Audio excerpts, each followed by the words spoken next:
Good morning students. TTC Jodhpur की online lecture की classes के क्रम में मैं Jitendra Jakhar, lecturer, government polytechnic college Jhunjhunu, आप सबका पुनः स्वागत करता हूं। हम थर्ड ईयर के सब्जेक्ट EL 304 माइक्रोवेव के बारे में बात कर रहे थे और उसका यूनिट 4 पढ़ रहे थे। पिछले लेक्चर्स के अंदर हमने इलेक्ट्रोमैग्नेटिक्स के कंसेप्ट को पढ़ा कि इलेक्ट्रोमैग्नेटिक थ्योरी क्या होती है, किस प्रकार से इलेक्ट्रोमैग्नेटिक वेव्स ट्रेवल करती हैं और उनके टाइप्स को डिस्कस किया अपन ने।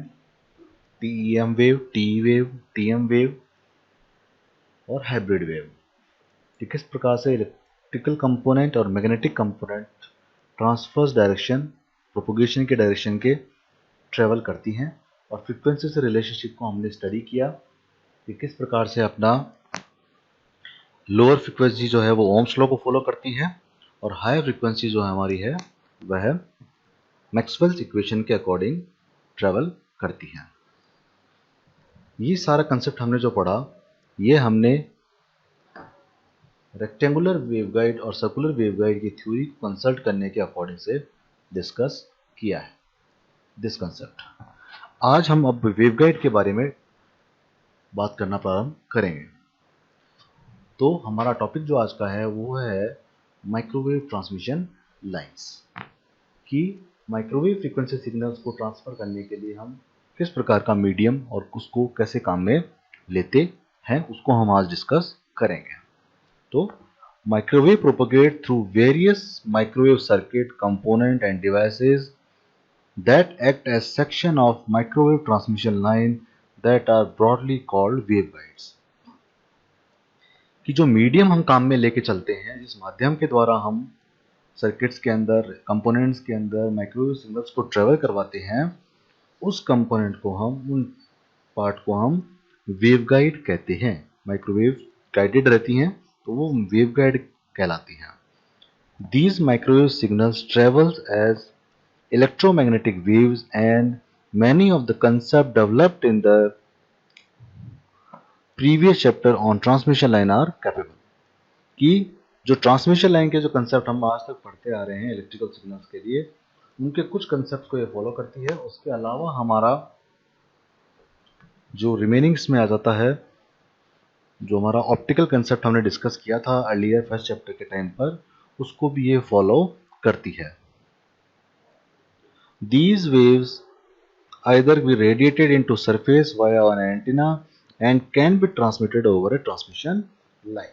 कि हम इनको एंटीना के माध्यम से एयर में भी प्रोपोगेट करवा सकते हैं और उनको हम ट्रांसमिशन लाइन के अंदर भी ट्रांसमिट करवा सकते हैं, जैसे कि हमारा नॉर्मल सिग्नल कन्वेंशनली करता है। The conventional open wire transmission line are not suitable for microwave transmission. जो ओपन वायर ट्रांसमिशन लाइन हमारी जो थी वो इसके लिए सुटेबल नहीं हो पाती है, बिकॉज बहुत ही हाई फ्रीक्वेंसी सिग्नल ये रहता है। क्या रीज़न रहता है? The reason being high radiation losses that are associated when the wavelength becomes smaller than the physical length of the conventional light at high frequency। कि आपके जो वायर की कन्वेंशनल लेंथ है, जो विड्थ है, उसकी तुलना में इसकी जो वेवलेंथ है वो बहुत ज़्यादा कम हो जाती है। तो उस रीज़न से क्या होता है, ये हमारा रेडिएशन का जो लॉसेस की जो समस्या है वो इस कंडीशन में हाईएस्ट रहती है। रेडिएशन लॉसेस बहुत अधिक हो जाते हैं, इसलिए कन्वेंशनल लाइंस को हम यहाँ पर यूज में नहीं ले सकते हैं। फिर आगे बात करें तो हम at microwave frequencies the following transmission lines can be employed. ये जो कुछ ट्रांसमिशन लाइंस हम हैं इनको हम काम में ले सकते हैं फॉर ट्रांसमिशन। तो पहली बात तो आ गई आपकी multi conductor lines. Multi conductor lines हम काम में ले सकते हैं coaxial lines, microstrip lines, strip lines, coplanar lines and slot lines. ये विभिन्न प्रकार के लाइंस हमारे हैं। माइक्रोस्ट्रिप बिल्कुल पतली सेमीकंडक्टर की आपके स्ट्रिप्स टाइप में डिजाइन करते हैं, पतली एक परत के रूप में उसको हम डिजाइन करते हैं, उसके थ्रू ट्रांसफर कर सकते हैं कोएक्शियल लाइंस के द्वारा, कोप्लेनर लाइंस के द्वारा। तो ये मल्टी कंडक्टर लाइंस की कैटेगरी में ये आपके 5 प्रकार की लाइंस आती हैं। नेक्स्ट आपकी जो इंपॉर्टेंट कैटेगरी है वह है सिंगल कंडक्टर लाइंस, जिसको कि हम वेवगाइड बोलते हैं।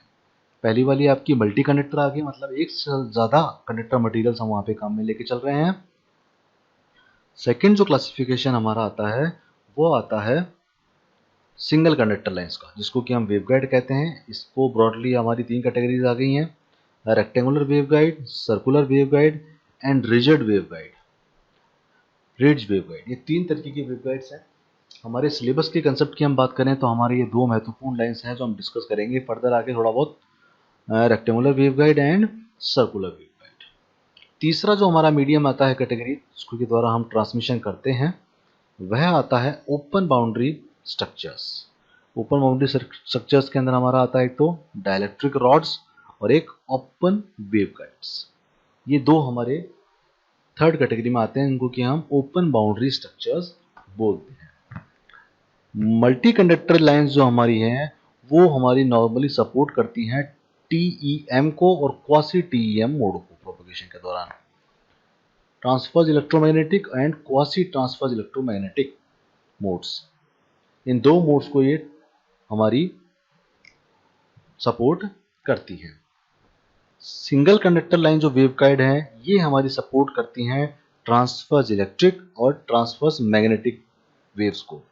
टी और टीएम मोड जो है हमारा इनके द्वारा होता है, वाइल ओपन कंडक्टर लाइन जो हमारी होती हैं ये हमारा सपोर्ट करती हैं टी और टीएम के कॉम्बिनेशंस को, combination of T and TM mode, जिसको कि हम हमारा हाइब्रिड मोड कहते हैं, उसको सपोर्ट करते हैं। तो तीनों के यूटिलाइजेशन अलग हो गए।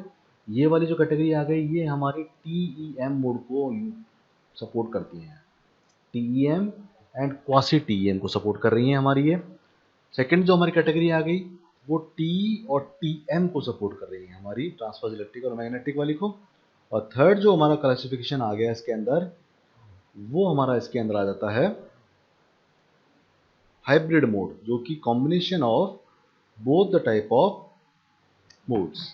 क्वासी टीएम मोड के बारे में बात करें तो quasi refers to the wave is resembling to TM wave, as we know in microstrip top and bottom is conductor got, and hence medium one is dielectric, hence the microstrip wave propagates through the air above the top pattern and the dielectric pattern। तो quasi TM basically हमारा medium के according इसमें classify हो जाता है।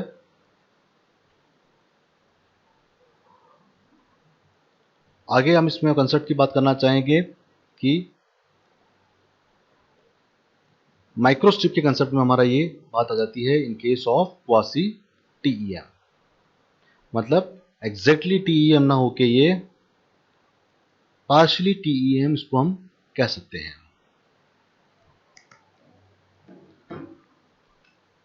Next हमारी अब जो कैटेगरी हमारी इंपॉर्टेंट मैंने आपको बताया सिलेबस के अंदर जो हमारा मेन कंसेप्ट आता है वह आता है वेवगाइड के बारे में।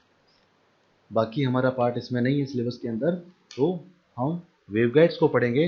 वेवगाइड की क्लासिफिकेशन में भी हमारे जो 2 महत्वपूर्ण क्लासिफिकेशन थे, टीई एंड आपका रेक्टेंगुलर वेवगाइड एंड आपका 2 प्रकार से कटलन जो है अपने, रेक्टेंगुलर वाला आ गया और एक सर्कुलर आ गया। इन 2 को हम यहाँ पे डिस्कस करेंगे। सबसे पहले हम बात करेंगे कि वेवगाइड होती क्या बेसिकली। तो at frequencies higher than 3 gigahertz transmission of electromagnetic waves along transmission lines and cables become difficult, mainly due to the loss that occur both in the solid dielectric material to support the conductor and in the conductor themselves। कि 3 gigahertz 3 gigahertz से ऊपर microwave range के अंदर जब आप किसी signal को transfer करते हैं तो लॉसेस जो हैं वो बहुत ज़्यादा इंक्रीज हो जाते हैं, और वो दोनों में होते हैं। जो कंडक्टर जिसके थ्रू आप ट्रांसफर कर रहे हैं, देखिए मीडियम जो हम यूटिलाइज करते हैं यहाँ पर वो कंडक्टर काम में लेके चलते हैं, कंडक्टिंग मटेरियल के द्वारा उसको ट्रांसफर किया जाता है, और सपोर्ट करने के लिए हम एक्सटर्नली इसके अंदर आपका डाइलेक्ट्रिक जो सपोर्ट देते हैं वो देते हैं। तो उन दोनों ही पार्ट्स के अंदर आपका रेडिएशन जो है वो लॉसेस बहुत ज़्यादा होता है। सो इस केस के अंदर फिर हमें वेवगाइड का यूटिलाइजेशन लेना आवश्यक हो जाता है। तो a metallic tube can be used to transmit electromagnetic wave at these frequencies। कि इलेक्ट्रोमैग्नेटिक जो ये इस फ्रीक्वेंसी के जो हमारी वेव्स हैं उनको ट्रांसफर करने के लिए हम मेटेलिक ट्यूब्स काम में लेके चलते हैं। तो यहाँ अब आपका डेफिनेशन पार्ट आ जाता है दिस वन, कि किस प्रकार से आप डिफाइन करेंगे माइक्रोवेव को, वेवगाइड के कंसेप्ट को, या वेवगाइड की क्या परिभाषा रहेगी, उसको आप यहाँ से समझ सकते हैं कि यह hollow metallic tube of uniform cross section for transmitting electromagnetic waves by successive reflections from the inner wall of the tube is called a waveguide। कि एक होलो मतलब खाली ट्यूब है जिसके के अंदर एयर है आपकी, तो एक होलो मेटेलिक ट्यूब जिसका कि क्रॉस सेक्शन एरिया यूनिफॉर्म है, समान है, ऐसा नहीं है कि उसकी लंबाई चौड़ाई में परिवर्तन आ रहा है, समान रहेगा जितनी लंबाई तक वो है, उसमें हम इलेक्ट्रोमैग्नेटिक वेव्स को ट्रांसफर करते हैं। किस नियम से? सक्सेसिव रिफ्लेक्शन, जो कि अपन ऑप्टिकल कम्युनिकेशन में भी देखते हैं कि सक्सेसिव इंटरनल रिफ्लेक्शन के द्वारा, ये आपके ट्यूब है, इस प्रकार से सक्सेसिव रिफ्लेक्शन के द्वारा वो ट्रेवल करती है लाइक दिस। तो इस प्रकार का जो कंसेप्ट होता है, इस प्रकार से इसको हम ऑप्टिकल में भी पढ़ते हैं कि ऑप्टिकल का ये पार्ट अपन डिस्कस कर ही चुके हैं। इस प्रकार से ये जो कंसेप्ट है ये सक्सेसिव रिफ्लेक्शंस का है from the inner walls of the tube is called a waveguide. तो मुझे लगता है आपको समझ में आ गया होगा कि खाली एक ब्लैंक होलो ट्यूब है और उसके अंदर आपका सक्सेसिव इंटरनल रिफ्लेक्शंस के द्वारा यूनिफॉर्म क्रॉस सेक्शन की ट्यूब, और उसके द्वारा ही ट्रांसमिशन हमारा इसमें इलेक्ट्रोमैग्नेटिक वेव्स का होता है। और इस प्रकार के जो हमारा ट्यूब है वो मेटेलिक ट्यूब, उसे हम वेवगाइड कहते हैं। They are used in UHF and microwave region as an alternative to transmission line। कि ट्रांसमिशन लाइंस के जगह पर इसको हम अल्टरनेटिव मेथड के रूप में काम में लेके चलते हैं। It may be noticed that no TEM wave can exist in a waveguide, but TEM waves can exist। ये हम ऑलरेडी डिस्कस कर चुके हैं कि जो वेवगाइड्स आपकी आती हैं, सिंगल कंडक्टर जो लाइंस आती हैं, उनके अंदर हमारा TE और TM मोड एग्जिस्ट कर सकता है, TEM मोड वहाँ पे एग्जिस्ट नहीं करता है। Induced current in the wall of the waveguide give rise to power losses, and to minimize these losses the waveguide wall resistance is made as low as possible। अब चूंकि total internal reflections हैं, आपकी wave जो है वो wall के internal wall से टकरा के आगे मूवमेंट कर रही हैं, तो किसी भी प्रकार का आपका लॉस उसमें ना हो। करंट, क्योंकि सीधी सी बात है, कंडक्टिंग वॉल्स को आपने पहले डिस्कस कर लिया, मेटेलिक ट्यूब है और उसके अंदर आपका इंटरनल रिफ्लेक्शंस हो रहा है, कंडक्टिव पार्ट है, सीधी सी बात है, इलेक्ट्रिकल वेव्स और मैग्नेटिक वेव्स जब से स्ट्राइक करेंगी तो करंट फ्लो करेगी, और वो जो करंट फ्लो करेगी उसकी वजह से हमारा ओवरलोड जो सिग्नल था वेव का, उसमें पावर लॉस होता है। तो उस पावर लॉस को रिड्यूस करने के लिए हम ये कोशिश करते हैं कि जो कंडक्टिविटी है वो बेटर टू बेटर हो, और किसी प्रकार का रेजिस्टेंस, मिनिमम रेजिस्टेंस उसके अंदर वो अवेलेबल है कराए। Hence the inner surface of the waveguide is usually coated with either gold or silver to improve the conductivity and minimize losses in the inside the waveguide because of roughness। तो conductivity increase कर दिया हमने, बहुत ज़्यादा resistance बिल्कुल minimise कर दिया इसका, और उसके लिए हम प्लेटिंग करते हैं गोल्ड और सिल्वर की। ये हम ऑलरेडी पढ़ चुके हैं, आप लोग जानते हैं पहले से कि जो कंडक्टिविटी होती है पदार्थों की, कंडक्टर मटेरियल की, उसमें सर्वाधिक कंडक्टिविटी जो हमारी होती है वह गोल्ड और सिल्वर की होती है। तो जहां हमें कंडक्टिविटी बहुत ज़्यादा रखनी होती है वहां हम उनकी प्लेटिंग कर देते हैं। तो इनर वॉल्स में हम क्या करते हैं, गोल्ड और सिल्वर की हम कोटिंग कर देते हैं ताकि हमारा मिनिमम आपका लॉस हो। दूसरा, रफनेस रिमूव हो जाए। रफनेस की वजह से क्या प्रॉब्लम आती है बेसिकली, कि जो internal reflection, total internal reflection हैं वो एजेस, क्योंकि बहुत ही कम वेवलेंथ होती है, तो ये स्ट्राइक करके कई बार वापस इस तरफ रोटेट हो जाता है। अगर स्मूथ सरफेस नहीं होगी तो ये आगे की तरफ मूवमेंट ना करने की बजाय और रिवर्स रिफ्लेक्ट हो जाता है रफनेस की वजह से। तो वो भी एक यहाँ पे रीज़न हो जाता है कि ऐसी कोई प्रॉब्लम क्रिएट ना हो, उसके लिए हम इसको कोटिंग करते हैं। और सेकंड में जो मेन इंपॉर्टेंट रीज़न है वो हमारा कंडक्टिविटी का हो ही गया। The waveguide is usually manufactured using copper. Waveguide को डिज़ाइन करने के लिए, मैन्युफैक्चर करने के लिए हम कॉपर यूज़ में लेते हैं। मेटेलिक ट्यूब्स हैं, कंडक्टिंग ट्यूब्स हैं, तो कॉपर हम इसको जनरली यूटिलाइज करते हैं। The waveguide are generally air filled, air रहती है, होलो ट्यूब्स हैं, air will be in there, उसके अंदर एयर रहेगी। They are superior to the coaxial cables at UHF and higher frequencies. Coaxial cables की तुलना में ये आपकी ज़्यादा सुपीरियर कैटेगरी मानी जाती है, बिकॉज ये ग्रेटर पावर को हैंडल कर सकती हैं और लेस रेजिस्टेंस इसके अंदर होता है, बिकॉज ओवरऑल कंडक्टिंग है और साथ ही साथ हमने इसके अंदर गोल्ड या सिल्वर की प्लेटिंग अंदर कर दी है। नाउ इसमें एक इंपॉर्टेंट क्वेश्चन जो आता है वो आता है comparison of waveguide with two wire transmission lines, कि हम इनका कंपैरिजन पढ़ते हैं कि इन दोनों के मध्य क्या समानता होती है। तो पहली चीज तो इसमें हम पढ़ते हैं दैट इज योर सिमिलरिटी। असमानता और असमानता दोनों डिस्कस करेंगे कंपैरिजन के अंदर हम। तो पहले हम सिमिलरिटीज की बात करेंगे कि इनमें क्या समानता है। तो wave travelling in a waveguide has a phase velocity and will be attenuated as in a transmission line, कि जो वेव इसमें ट्रेवल करती है वेवगाइड के अंदर, उसके अंदर कुछ फेज वेलोसिटी होगी उसकी कुछ, और वो एटेन्यूएट होती है इन ए ट्रांसमिशन लाइन। सेम प्रकार का एटेन्यूएशन इसमें मिलता है आपका जिस प्रकार की आपका ट्रांसमिशन लाइन के अंदर मिलता है।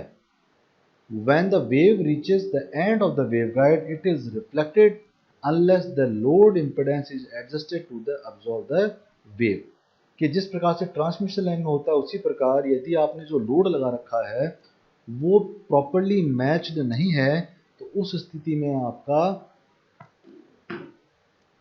रिफ्लेक्शंस होंगे, इसके अंदर रिफ्लेक्टेड हो जाएगी वो वेव वापस रिवर्स डायरेक्शन के अंदर। तो लोड जो है वो ऐसा लगाना होता है जो कि इसको प्रॉपर्ली एब्जॉर्ब कर जाए। Any irregularity in a waveguide produces reflection just like an irregularity in a transmission line, कि जिस प्रकार से इरेगुलरिटी की वजह से ट्रांसमिशन लाइन के अंदर आपका रिफ्लेक्शंस हो रहे थे उसी प्रकार यहाँ भी आपके अगर कोई इरेगुलरिटीज हैं तो उसको आपका वो वापस रिफ्लेक्ट हो जाएगी। Reflected waves can be eliminated by proper impedance matching as in a transmission line। तो प्रॉपर आप उसमें मैचिंग करवा के इम्पिडेंस की आप उसको रिफ्लेक्शंस को अवॉइड कर सकते हैं। लोड के अंदर प्रॉपर इम्पिडेंस मैचिंग करवा के रिफ्लेक्शंस को अवॉइड कर सकते हैं, similar to transmission line. When both incident and reflected waves are present in a waveguide, a standing wave pattern results as in a transmission line, कि जिस प्रकार से हमारा ट्रांसमिशन लाइन के अंदर इंसिडेंट जो कि वेव जा रही है और रिफ्लेक्टेड वेव आ रही है उनके मध्य स्टैंडिंग वेव बनती है, सिमिलरली हमारा वेव गाइड के अंदर भी स्टैंडिंग वेव्स जनरेट होती हैं। इंसिडेंट यानी कि जो ट्रांसमिशन हो रही है, रिफ्लेक्टेड जो वापस पुनः रिफ्लेक्ट होके आ रही है। ये क्या होता है कंसेप्ट, ये हम आगे डिटेल में जब स्टैंडिंग वेव रेशियोज के बारे में बात करेंगे वहां हम पढ़ लेंगे। तो ये कुछ समानताएं हैं। अब कुछ असमानताओं की बात यहाँ हम करेंगे, डिसिमिलरिटीज के बारे में, कि इन दोनों के मध्य क्या असमानताएं होती हैं। तो इसमें पहली जो असमानता आती है that there is a cut off wave lieu of for the frequency of transmission depending upon the dimension and shape of the waveguide. Only waves having frequency greater than cutoff frequency fc will be propagated. Hence waveguide acts as a high pass filter with fc as the cutoff frequency. In a two wire lossless transmission line all frequencies can pass through। क्या मतलब इस line का कि transmission line में हमारा frequency से कोई relationship नहीं रहता है, किसी भी फ्रीक्वेंसी के सिग्नल को हम ट्रांसमिट कर सकते हैं। अकॉर्डिंग टू फ्रीक्वेंसी हो सकता है लॉसेज में डिफरेंस आए बट ट्रांसमिशन पॉसिबल होता है। लेकिन वेव गाइड में क्या कंसेप्ट आता है कि उसके अकॉर्डिंग टू उसकी डायमीटर शेप्स के अकॉर्डिंग, उसकी जो लेंथ होती है उसकी विड्थ होती है उसके अकॉर्डिंग हर वेव गाइड के लिए एक कट ऑफ फ्रीक्वेंसी डिसाइडेड रहती है और उस कट ऑफ फ्रीक्वेंसी से नीचे के फ्रीक्वेंसी के सिग्नल जो हैं वो आप उस वेवगाइड के थ्रू ट्रांसफर नहीं कर सकते हो, सिर्फ उससे ऊपर के सिग्नल ही ट्रांसफर करना पॉसिबल हो पाता है। तो ये जो कट ऑफ फ्रीक्वेंसी हो गई इससे नीचे का नहीं हो सकता, मतलब कि ये एक तरीके से एक हाई पास फिल्टर की भांति कार्य करता है। जैसे उदाहरण के तौर पे कोई वेवगाइड है और उसके फिजिकल पैरामीटर के आधार पर, लंबाई चौड़ाई और उसकी विड्थ के आधार पर उसके लिए जो कट ऑफ फ्रीक्वेंसी है सपोज वो 5 गीगाहर्ट्ज है, तो 5 गीगाहर्ट्ज से नीचे का सिग्नल जो है उसके माध्यम से ट्रांसफर कर पाना संभव नहीं हो पाता है। अगर आपको उससे कोई सिग्नल ट्रांसफर करना है तो वो 5 गीगाहर्ट्ज से ऊपर का सिग्नल ही आप उस पर ट्रांसफर कर सकते हो। इसलिए हम ये कहते हैं कि ये एक हाई पास फिल्टर की भांति कार्य करता है, क्योंकि उस फ्रीक्वेंसी से हायर सिग्नल ही ट्रांसफर करना पॉसिबल हो पाता है। नेक्स्ट जो आपकी बात आती है वो आती है waveguide is a open conducted transmission system. The whole body of waveguide acts as ground and the wave propagates through multiple reflections from the walls of waveguide। कि ये एक ओपन कंडक्टर ट्रांसमिशन लाइन की भांति system की भांति कार्य करता है, और जो वेव होती है वो जो हमारी वेवगाइड होती है वो ग्राउंड की भांति कार्य करती है, तथा वेव जो है वो इंटरनल रिफ्लेक्शंस के थ्रू ट्रांसफर होती है, जबकि ट्रांसमिशन लाइन में वो मीडियम है उसी के द्वारा उसका ट्रांसमिशन होता है। ये एक डिफरेंस इसके अंदर हमारा डिसिमिलरिटी होती है। तीसरी बात जो यहाँ हमारी आती है कि the velocity of propagation of the waves inside the waveguide is quite different from that through free space due to multiple reflections from the wall of the waveguide. चूंकि अब इंटरनल रिफ्लेक्शंस के थ्रू ट्रांसमिशन हो रहा है, तो बाहर जब वो वेव ट्रेवल कर रही है एक सेम डायरेक्शन के अंदर, तो उसकी वेलोसिटी जो होती है उसकी तुलना में वेवगाइड के अंदर जो वेलोसिटी रहेगी, गाइड वेलोसिटी, वो काफ़ी कम रहती है। क्यों? क्योंकि इंटरनल रिफ्लेक्शंस हो रहे हैं, ज़्यादा समय अंतराल उसको कवर करना पड़ रहा है डिस्टेंस को कवर करने के लिए, सेम डिस्टेंस को कवर करने के लिए। कैसे? इसको अपन समझने का प्रयास करें। सपोज ये वेवगाइड है हमारी, सेम फ्रीक्वेंसी का सिग्नल बाहर प्रोपोगेट कर रहा है एक फिक्स डायरेक्शन के अंदर, और इंटरनली वो ट्रांसफर हो रहा है इस प्रकार से, लाइक दिस। तो इस दूरी को ट्रेवल करने में बाहर तो इतना समय लगा, किंतु ये ज्यादा दूरी तय करनी पड़ी उसको, इंटरनली अधिक दूरी तय करनी पड़ रही है, तो ओवरऑल जो उसकी वेलोसिटी होती है वो रिड्यूस हो जाती है। गाइड वेलोसिटी जो है वो फ्री स्पेस की तुलना में कम होती है। नेक्स्ट पॉइंट हमारा जो आता है, in waveguide we define that what is called the wave impedance, a function of frequency which is analogous to the characteristic impedance of two-wire transmission system। कि टू वायर ट्रांसमिशन सिस्टम में हम जो एक impedance काम में लेते हैं, characteristic impedance Z0 बोलते हैं, उसकी कंपेरेटिव में यहाँ हमारा आता है वेव इम्पिडेंस। वहाँ आप Z0 के अकॉर्डिंग इम्पिडेंस मैचिंग करवाने की बात करते हो, यह हमारा वेव इम्पिडेंस आता है, और ये वेव इम्पिडेंस जो होता है ये हमारा आवृत्ति फ्रीक्वेंसी का फैक्टर होता है, उस पर डिपेंड करता है। The system of propagation in waveguide is in accordance with field theory, while that in transmission line is in accordance with current theory, and hence return conductor is not required in waveguide। कि transmission line जो हमारी थी वहाँ पे हमारा जो concept था वो सर्किट थ्योरी पे कंसेप्ट पे था, सर्किट थ्योरी के आधार पे हमारा सिग्नल ट्रांसफर हो रहा था, जबकि हमारा यहाँ पर वेवगाइड के अंदर फील्ड थ्योरी के आधार पे हमारा जो है सिस्टम होता है प्रोपोगेशन का, और इस कारण से हमारा रिटर्न कंडक्टर जो है वो यहाँ पे रिक्वायर्ड नहीं होता है। Further, in one end of waveguide is closed using a shorting plate, there will be reflections and hence standing wave will be formed. If the other end is closed, then the hollow box so formed can support a signal which can bounce back and forth between the two shorting plates, resulting in resonance। This is the principle of cavity resonator। cavity resonator हम detail में पढ़ेंगे। इसका क्या कहने का अभिप्राय है कि यदि हम जो वेवगाइड है उसके अगले पॉइंट को बंद कर दें एक कंडक्टिव मेटेरियल प्लेट से, तो वो जो सिग्नल हम ट्रांसफर कर रहे हैं इलेक्ट्रोमैग्नेटिक वेव, वो बैक हो जाती है रिफ्लेक्ट होके, और वो बैक रिफ्लेक्ट होने के कारण हमारे वहां पर स्टैंडिंग वेव्स डेवलप होती हैं और रेजोनेंस डेवलप हो जाता है, और इसलिए हम उसको कैविटी रेजोनेटर की भांति काम में लेके यूज में यूटिलाइज कर सकते हैं, जबकि ये हमारा ट्रू वायर ट्रांसमिशन लाइन के अंदर पॉसिबल नहीं हो पाता है। तो ये हमारा जो कुछ एक क्वेश्चन है इंपॉर्टेंट कि इन दोनों के मध्य क्या रिलेशनशिप होता है उसको आप समझ सकते हैं। नेक्स्ट लेक्चर में हम आगे फर्दर और बात करेंगे। Thank you.